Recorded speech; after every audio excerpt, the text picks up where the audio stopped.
Hello, this is Lynn Cherner. I'm here with Nan Cissna. We're here today on June 20th, 2005, and we're here to talk about her experiences during World War II. Could you tell us when and where you were born? Cleveland, Ohio, in 1919. And what were you doing when I was teaching school, third grade, in Wickliffe, Ohio. And I loved it. I really loved teaching. In March of the third year I taught, I was married to a man in the service because he was going overseas. And we had decided to get married before he went overseas.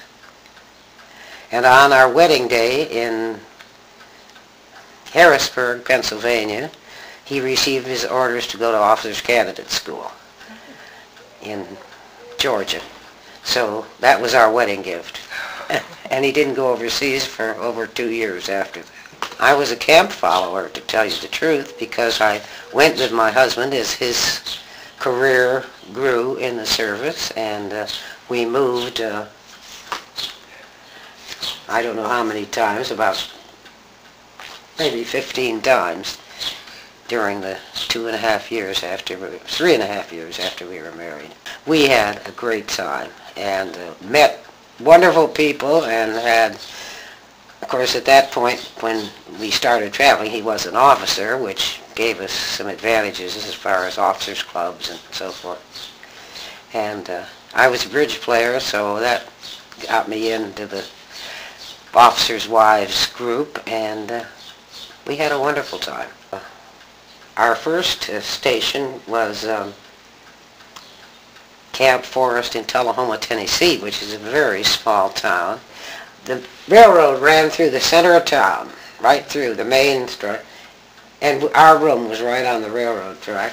The next day I went back to the Y and found a very nice room. Is this a picture of a house? This was the house we shared with another couple. Oh. In Tullahoma, Tennessee. He was an officer in the infantry at that point.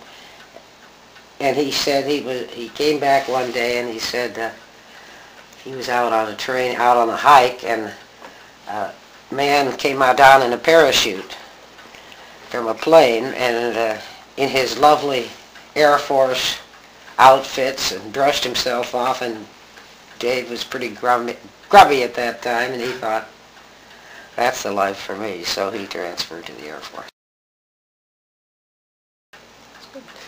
What were some of the sacrifices that people had to make at the time?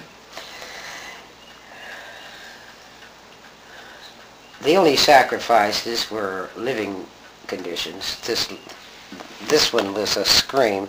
It had, in this whole house, it was made into 2 apartments, like this, and the only thing that heated it was the fireplace in the living room. Now, the people who had a bedroom here, a living room here, and a kitchen back here had to come in our living room to keep warm. Until January, they finally got a stove. And carrying the coal in a cold hot water heater, and it was quite an experience living there, but I was grateful to the people who sacrificed to find places for us. It must have been an impossible situation. Of course, food things that were sacrificed. You had to, what we were always rationed, shoes and food, butter, and all kinds of things. Those things you just live with. Is there anything else that you can recall, or any other experiences you'd like to? One of the worst times was I hadn't heard from Dave from Italy. He was in Italy flying a B-24, and I hadn't heard, and I heard quite regularly now, letters, and the doorbell rang one evening, and a telegraph, there was a telegraph officer, operator, no, the delivering a telegram. And it was from Dave's co-pilot's wife, that she had not heard from him, and had I heard from Dave. And then I heard that Dave lost his crew.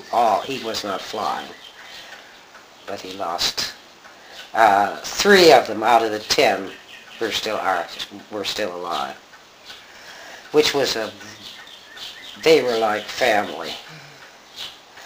And that took him all his life. He thought about that. And I still hear from his bombardier. Well, I thank you so very much for all of your thoughts and your memories of World War II, and I appreciate you giving me the time.